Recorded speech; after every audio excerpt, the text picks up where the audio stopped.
Perfect. Rosie. Fucking Rosie. She wants to be on camera. So no. Rosie the podcaster. Is this thing on? Tap, tap. Is this thing on? Can I make up a new theme song for our show every week? Yeah, absolutely.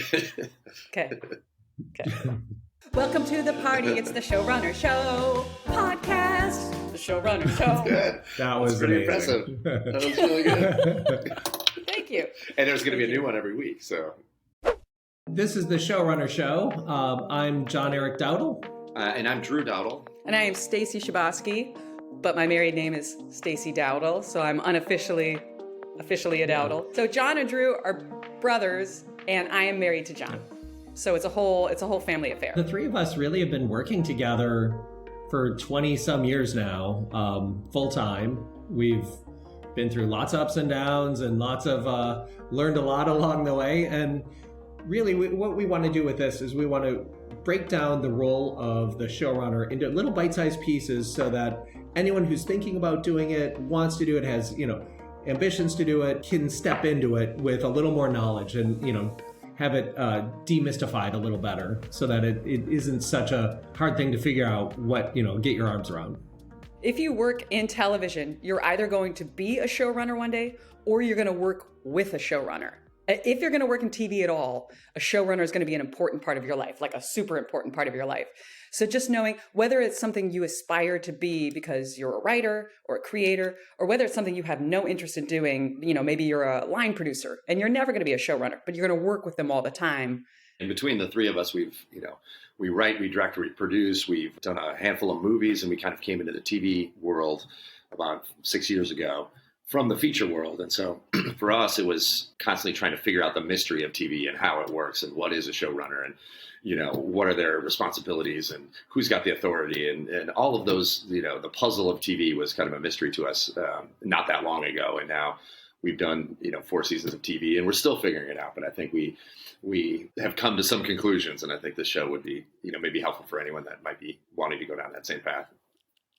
Well, let's jump in. I think the place to start is what is a showrunner? The term showrunner, it's not like an official title. It's not like a director or a producer or the writer. Showrunner is kind of this amorphous title that's, more nickname than official role, but it's official in its own way. The official title is executive producer, right? EP. But there are going to be a bunch of those on any show. And often, we have a show coming out next month that, there's EPs on it we've never met, or we're like, who's that guy? And they have like prime real estate in the EP list. They probably won it in a school auction, But yeah, it can be pretty murky. Yeah, but there's really one showrunner, or there could be multiple showrunners, but there's someone that is one of the EPs or a pair of EPs that, hold that mantle, that definitely have the creative authority and management responsibility of the show, above and beyond all other EPs. But like you said, John, I think it's kind of lead writer, lead director, lead producer of the whole season, where there'll be episodic directors, of course, but there's one kind of authority over the whole season. Kind of like the central creative voice of a series. And sometimes showrunners created the show. Sometimes they didn't. They're brought on to facilitate and, make sure things go well. And showrunners are the creative head of the show. Whereas Drew and I, came up, writing, directing, producing like independent movies and then studio movies. And so we came at it, from the filmmaking side first. We didn't really come up the ranks through the writer's room. And so we kind of missed a lot of the education that would come with that. And part of the reason we want to do this is, for our own edification, so that we can learn more about this. Yeah, I think us coming into TV from features too is kind of like, we had to ask ourselves that question, like, what is the showrunner and what is the showrunner's responsibilities and really what we came away with, to relate it to the feature world, I think would be, very much the director and producer of the whole thing. And that's, there's a lot more. I used to think of showrunners as, kind of head writers and someone who is managing all the scripts, but there's a lot more of it, producerial in nature, I think, than I expected, and a lot more responsibility for anything that goes wrong, and any casting drama you have, any, network drama you have. You kind of have to be at the forefront of all of that. That to me feels a lot more. I think a lot of writers who maybe want to be showrunners, but get stuck in the writer's world, I think that might be the key, is that they think the job is more about writing than it actually is. When really, at least in my estimation, I'm curious about what you guys think. I'd say writing is like a third of it, and 2/3 of it is production and actually, making the thing and the notes and the meetings and all that stuff. But just sort of hanging out with your nerdy writer buddies in a room writing is, what do you think, a third? Does that sound right? Third, a half, so somewhere in there. And you're right. It's a funny thing because I feel like a lot of showrunners come up the ranks writing, and rewrites is a huge part of the job, and managing writers, managing network, studio, producers, the human management aspect is a huge part of it. But it's an interesting thing, like where writers come up through the writer's room and then suddenly one day they're like, okay, now direct an entire series. And there's almost this switch has to flip. And, you have to suddenly, the showrunner essentially is responsible for everything. Or at least I feel like I remember thinking of directors like, okay, a director is responsible for everything. Anything that goes wrong, like the good directors take responsibility for it all. Like there's no, that wasn't my fault. It's like, if it's on the screen, it's your fault, good or bad. And I think the showrunner is the responsible person, the studio network producers, are willing to put, $50 million in their hands and say, bring us something we can put on our network that we're going to be excited about. And, that's, what is the adage? Good scripts on time. That's the primary role. But I think even more than that, it's budgets on time, like, schedules, like direct, the episodes on time, like just all of it. There's so many facets to it. Yeah, we like to say that if we're not the problem child, that's a good place to be. If they're not worried about our show, let them worry about someone else's show. That's usually our goal is to, for any studio exec or network exec, they're going to have, 10 shows in production or whatever. And there's going to be a few that they're very concerned about. And it starts with what you just said, the scripts on time, budgets on time. The more from the outset that they're not worried about you, that feels very important to us. Because if you get flagged as the problem child early, I think that is a very tough process. Drew, it's almost like, what was it, 6 years ago or whatever it was, when you guys had your first TV show.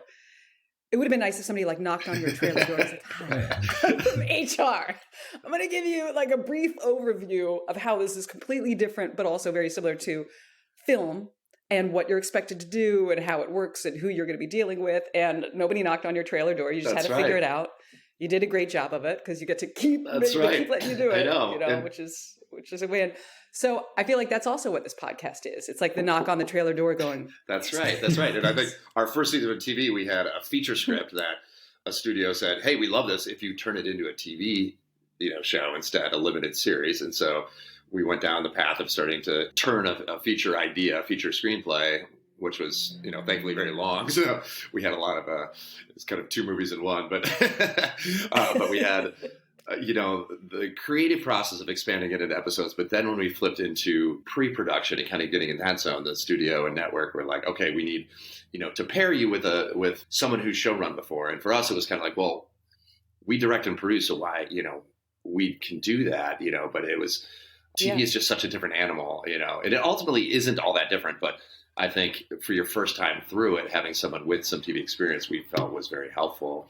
And we were still show running, but we had a room full of people, in our writer's room that were experienced TV people. And I think we learned so much on that season. And so, yeah, I think this is, it's a very amorphous term. And so I think it's helpful to hear people blather on about it. Well, and on that show too, specifically, they wanted someone to help us, move from movies to TV. And thank God, I personally was resistant to it, and it was a lifesaver because, there's so much about television that is actually different than features that I didn't know about. And he really, helped us through it. But there was times where it was like, okay, nobody took that moment to say this person's in charge or that person's in charge. It was like, okay, who's in charge? Like who's responsible for this? Yeah. And there was some confusion on that. I'd say one of the key skills for show running is having difficult conversations, just sitting down, having the difficult conversation, figuring out like where things stand with other people. And I think I was a little remiss on that show. And it was murky where, yeah, like Stacy said, the knock on the door, like, hey, this is your role. John, I think you brought up a really interesting point about like, just because you created the show doesn't necessarily mean you get to be the showrunner. And at first I thought, oh, well, that's kind of offensive. You know, whoever creates it should be the person who gets to run it. But no, I think it's fair that the producers and the studio and the network, they need to know that they can actually trust you because you have actually done it before. Like, for example, my brother's a writer as well, and he was working on a project called Jericho. And two fellas, a writing team, came up with the idea, and they pitched it, and they sold it. But they hadn't really had experience with writing pilots. So then my brother gets brought in to write the pilot. So now he's kind of the creator, right? But no, because he had never run a show before. He came from film. He had never been in a TV room. So he didn't run the show. A woman named Carol Barbie did. So that's a perfect example of like, you know, 3 different entities, 4 people in 3 entities created that show and could all justifiably say like, no, I created that show. But Carol Barbie is the one who ran it. Why? Because she had run other shows before and they could trust her. I had a similar experience. Before I was a writer, I was an actor and I was in a comedy group. And we were having some traction. We were very popular in New York City. And we signed with William Morris and they said, hey, we're going to bring you out to Los Angeles and you're going to perform and we're going to invite a bunch of showrunners. And if one of them bites, you'll have a show. And we were very confused about this, but, you know, didn't want to seem like idiots and be like, what are you talking about? So we talked to an executive we had also been working with and we're like, okay, what is a showrunner? And he not very helpfully said, oh, the showrunner, that's the big swinging D. So, you know, he didn't say D. And again, we just wanted to be cool. We were like, oh yeah. Oh, yeah, that completely makes perfect sense. Thanks for explaining, yeah. Big swinging D. And honestly, I went through the whole process. And by the way, we did the show. None of the big swing and D's bit. Nobody wanted to work on it. But we were so confused. We were like, wait a minute, we're 5 women. We've been writing and putting comedy on together for years. Like, we'll just write the show, right? We'll just create the show and run the show, which now seems hilarious that I ever thought that was possible. Of like, just give me a chance. All right, sketch comedy, you know.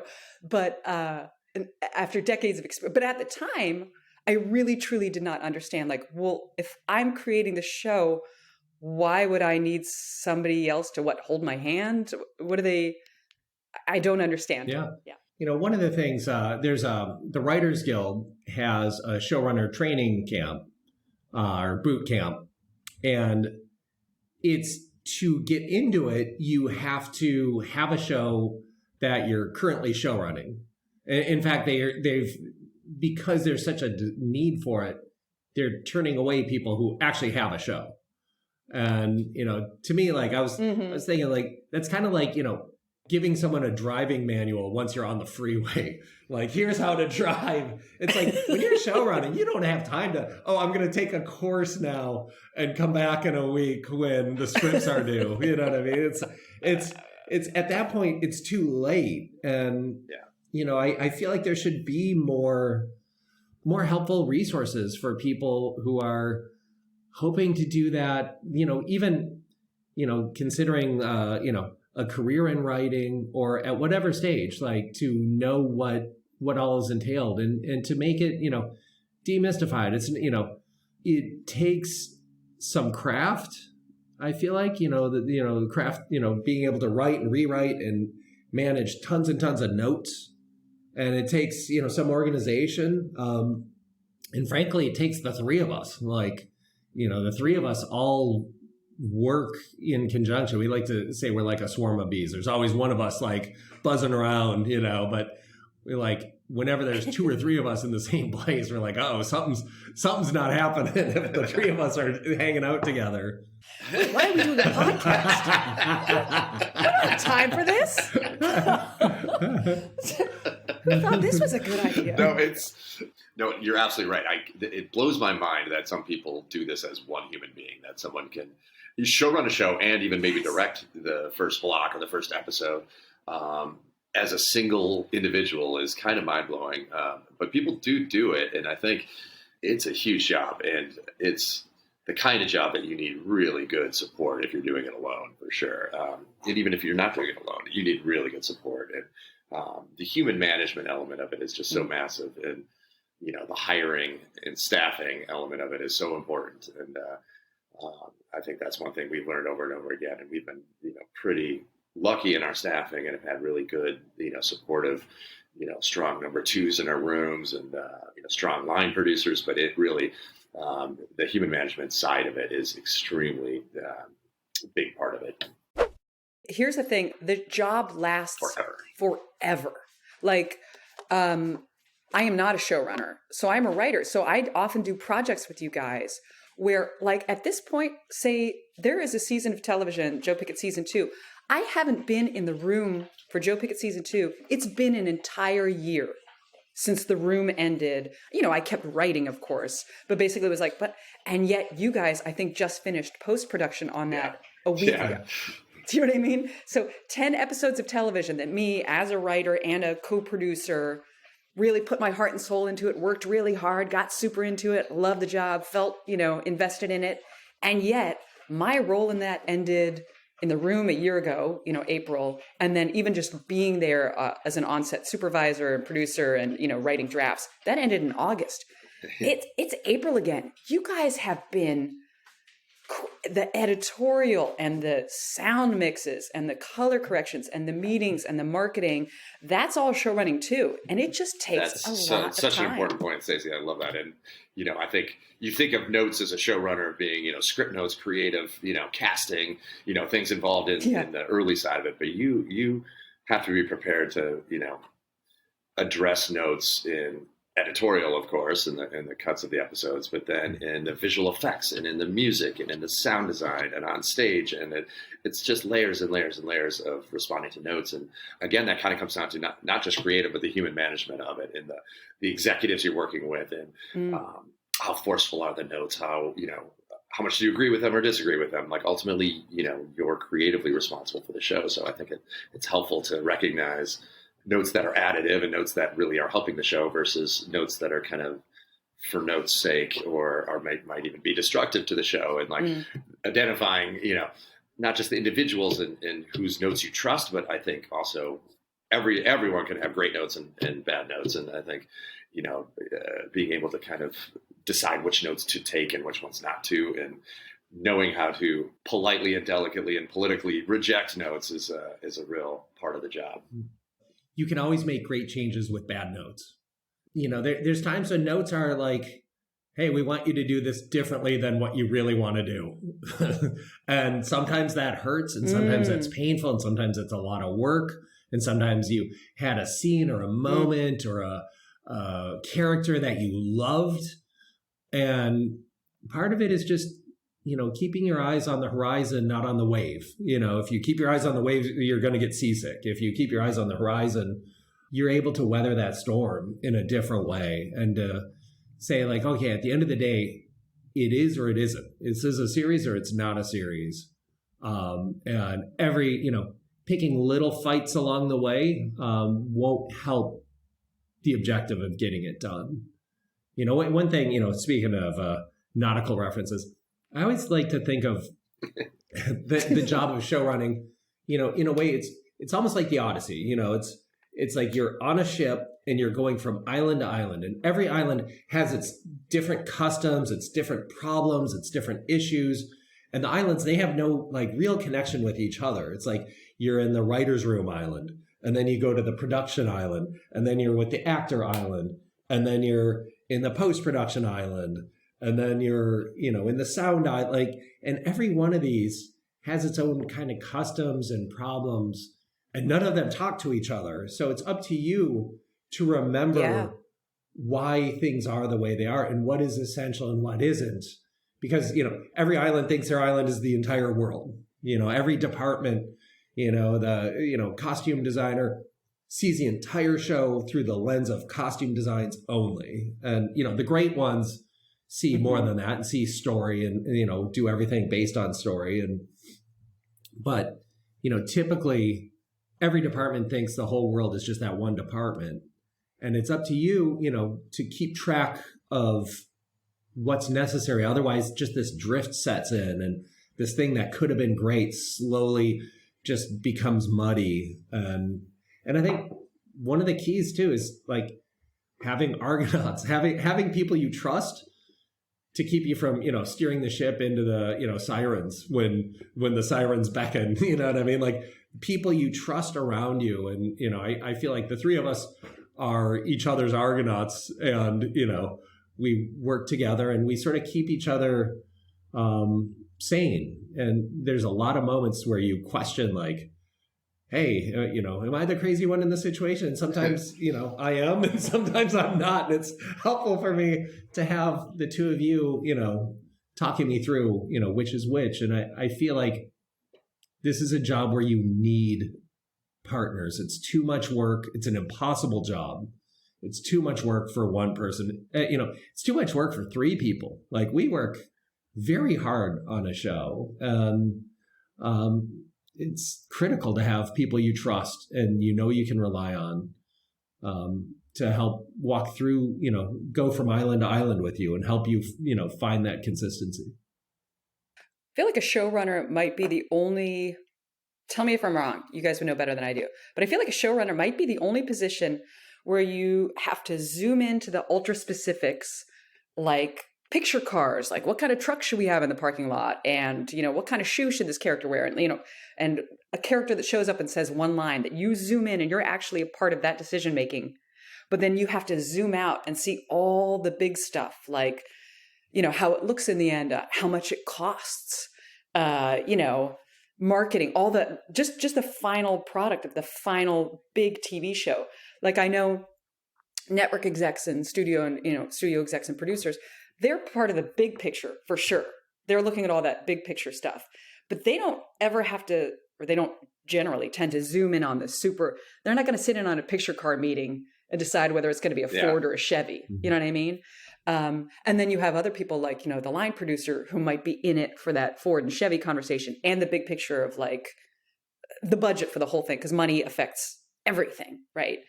But they, at some point, step away from the big picture. Can you think, are you guys, are showrunners the only ones who are that micro and that macro and who, like you said, John, go from island to island, but, also right. have the map? Is that the only job that does that? I mean, directing in a way, in features, directing, does that to some extent. But I feel like, showrunning is essentially directing, producing, and writing in different, different forms. And you're right. You have to go to the very specific, like, would this character say this line or not? And then like zooming out, like, okay, we, this major location fell through. What do we do? Do we rewrite the sequence? Do we, or this actor showed up and they're crazy, like how do we give some of that real estate that we were planning on to another character? Like there's all these like little subtle recalibrations that you have to clock and, or this. Just keep cutting to the back of their head and put all this ADR in. Or, conversely, like someone shows up and you're like, oh, that person's amazing. They have like, they're a crusher. Like, how do we give them more real estate? So there's the inverse of that too.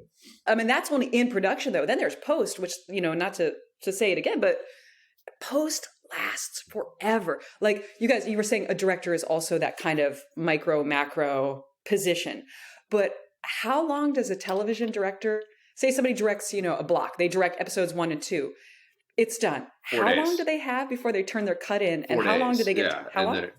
4 days per 4 episode. days Yeah. per And episode? then, and then they're essentially gone, So I do think, your reference to, directing being similar, I think that's very much feature directing being similar, kind of like from green light to the moment it's on screen, that entire timeline, you are responsible for every decision. Like that's similar to feature directing, but not the director in TV is not around Yeah. 4 days per It's episode. That is insane. Well, insane. Just to give context too, as a feature director, per Directors Guild contract, you have 10 weeks. You have 10 weeks to come up with your director's cut. For a TV director, you have 4 days. So 10 weeks to 4 days. And essentially, when you're directing a feature or producing a feature, you essentially have the same amount of time as doing a season of television. But a season of television might be, 10 hours to do, what you would do, an hour and a half worth of content versus 10 hours of content. Like, it's a very different pace, and it's a very different. And, when Drew and I came into TV from features, we tried to play the game the same way as features, where it's like you just torture every little detail, and it made us crazy. And we've had to slowly learn to treat it more like an improv game versus a composition. It's all jazz. Like, we say that a lot. It's jazz. Like, let's just see what happens. It does. It forces you to be in the moment more. You can't. You don't have 10 weeks to like torture every cut in your director's cut. You have to stick it and keep moving. And back to what you were saying, Stacy, is just like the micro macro element. Like another, I think it's important to say about a showrunner is, you are responsible from green light till the show airs, and over that period of time, like you're saying, John, like from island to island to island, you are responsible, but you also have studio partners and you also have network partners, and they have thoughts along the way, but those people often change over the course of that year and a half, 2 years. It's shocking to us. Every literally change. Like they leave the job, or they get fired. So we've had whole companies close where we're literally working with a company on a project, and guess what? The project still exists. The TV show still exists, but the company that was making it does not. Like, that's happened to you guys. I know. A number of times. Studio filed bankruptcy in the middle of post on a show, and so it's wild. Like, just and you can take those opinions. And I guess my point is that we work for the show. Like, we are the only ones that are like singularly dedicated to just this show, and that is who we serve, is this entity that is the show. And as much as we have to address notes and take notes and be collaborative, and we always know that there's a very good chance that if we feel like something's creative is being kind of forced upon us or really pushed, that there's a chance that the person pushing it isn't around in 6 months, and we still are working on the show. And not saying we should treat everyone like they're not going to be around. I think you have to treat everyone with the benefit of the doubt that they will be there for the end. But we always have that in the back of our minds that, like, is this in service of the show, or is this a budgetary note? Is this is there a motive that's kind of beyond what's best for the show? And I think we have to, distill everything down to what will make this a better viewing experience for the audience. And that's, I think, the overriding, dictate for us. And just always keeping that in perspective, that the people change. They might have a really strong opinion throughout the entire show, and then poof, they're gone, and they work for a different studio, and they don't care at all. So nobody cares as much as you do. Yeah, I love that. I think a lot of people think of directors or showrunners as like the head, the leader, the helmer or whatever. But it's in a way, like, it's the most loyal servant of the show. Yeah, and to serve the show and to serve the audience who you think will like a show, to serve that and to let that you don't want to alienate your partners along the way, and that's it's really important not to. Yeah, but the idea of like that's what you serve at the end of the day. And it's important to not just take every note because you want to please everyone, to take notes that make sense for the show and try and articulate why other notes did or didn't work. Like Drew and I and Stacy and I, we tend to try every note. We don't like, an editorial in the script, like we try everything. And then we look at it and we're like, does this make things better or not? And if it doesn't, we, have the courage to take that out and explain, be able to explain, oh, this slowed the scene down and that, we felt like that really hurt the momentum. We'll find another place to get, this moment or whatever it is. I think more than anything, it's so much of this job is just listening and communicating and trying to connect with people, whether that's writers or actors or crew or studio or network, like just trying to be a human being, where we're all, everyone's trying to make a great show. Like nobody sets out to make a crappy show.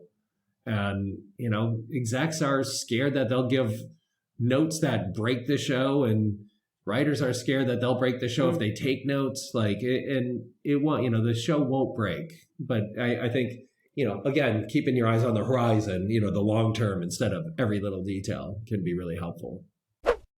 I would like to articulate a point that seems obvious to us, but might be worth saying. Because one thing we talked about before, starting this podcast is, who is it for? And we'd really like it to be informative and interesting to, say, somebody who's been in a writer's room for a long time and wants to make the step up to showrunner.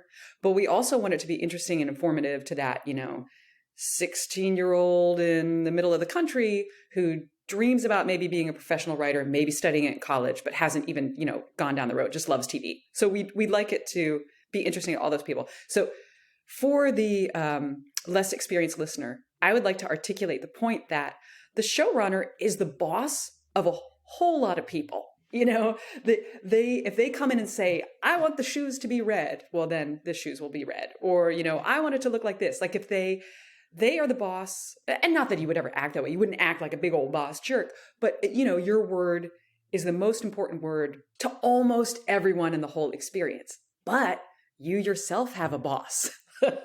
And those bosses are the people, the execs, the producers, the studio execs, and the network execs, because that's the triple sandwich, right? I didn't miss anything, did I?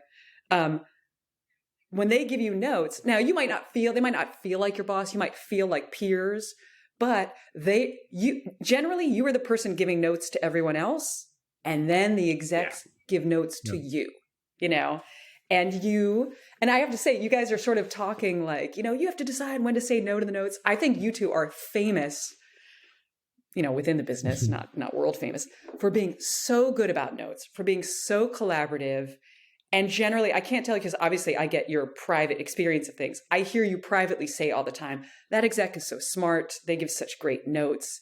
It is rare that when you build up a lot of goodwill because you see how these people saying, hey, can we change this? Can we change that? For the most part, you guys are like, great idea. That sounds awesome. Let's do it.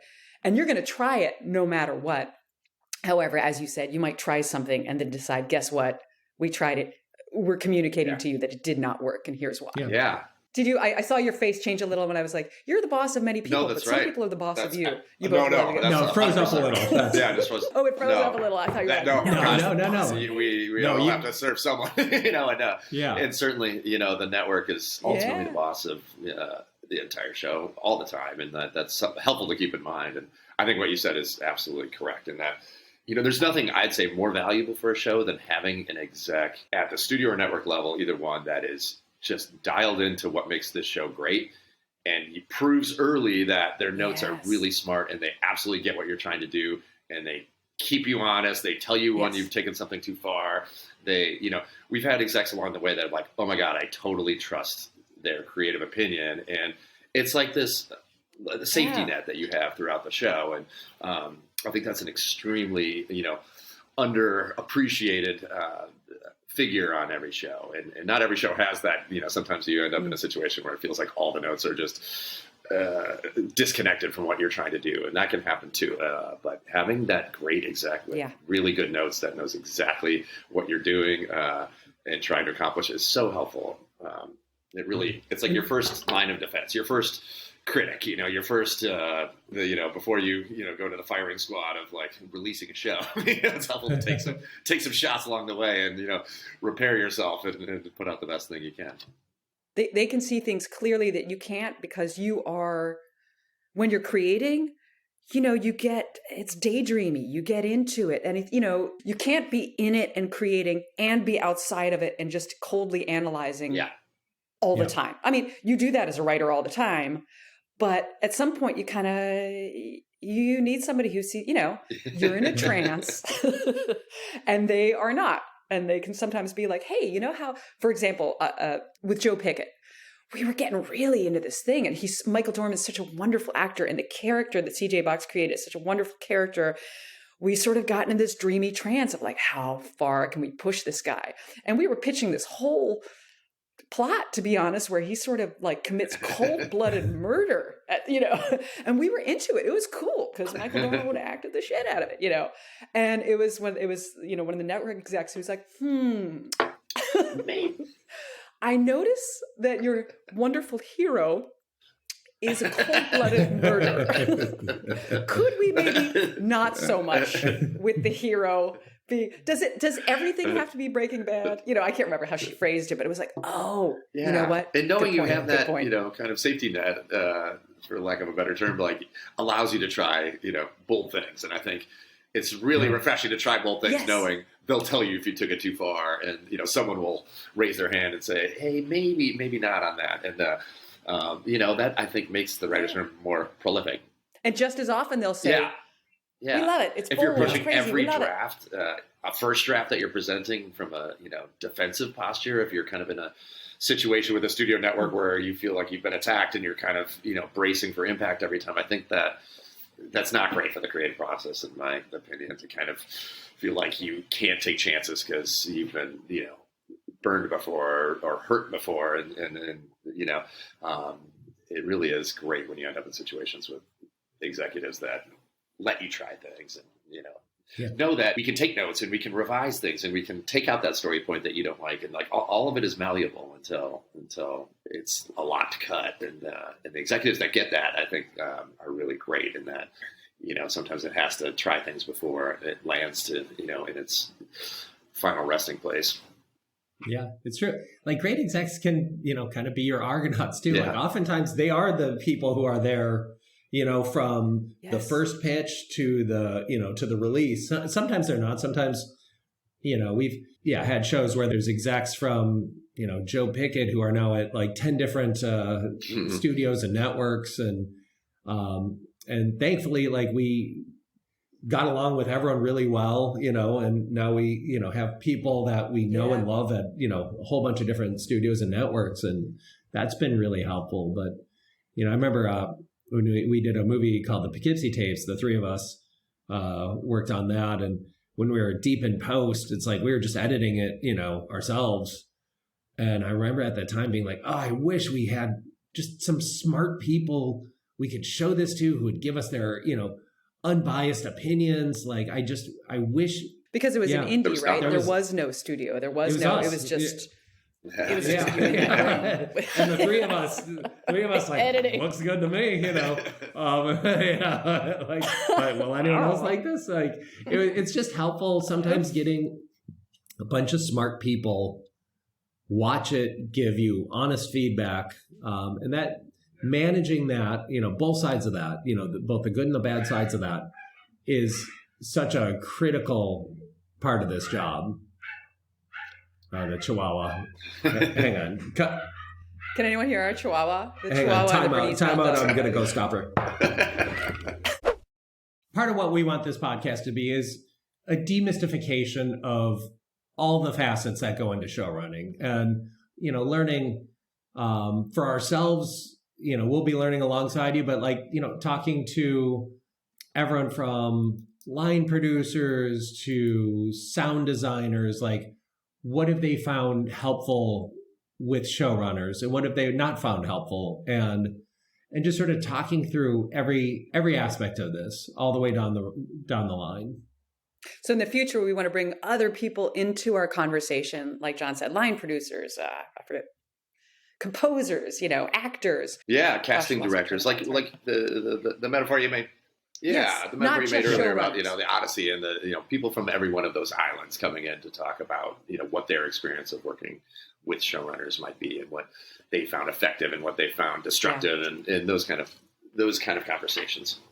We talked about what showrunners wish every actor knew. That was another topic I'm very excited to talk about. I think that'll be super interesting to actors to hear.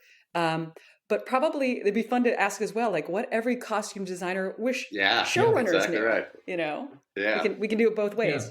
Like almost like a guidebook of hey, if you go to this village, this is the thing to look out for, and this is the thing, this is the great place to eat, and this is the place to hotel to avoid, to sort of give a little bit of a roadmap. So, as you step into this role or consider stepping into this role, you just know the customs and the language a little better every step of the way. No one should ever be afraid to become a showrunner because they've never been to a sound mix and don't want to be embarrassed in front of other people. Yep. Do you know what I mean? Like there's all, like you said, all these little islands. A creative and intelligent person who wants to have this job shouldn't be afraid to take it on or unable to take it on because there's just one or two little aspects that somehow they have never experienced. So we can just yap at them about that, and then Exactly. that'll be a problem. Thanks for listening, everyone. Thanks for listening. Thanks for listening. Goodbye.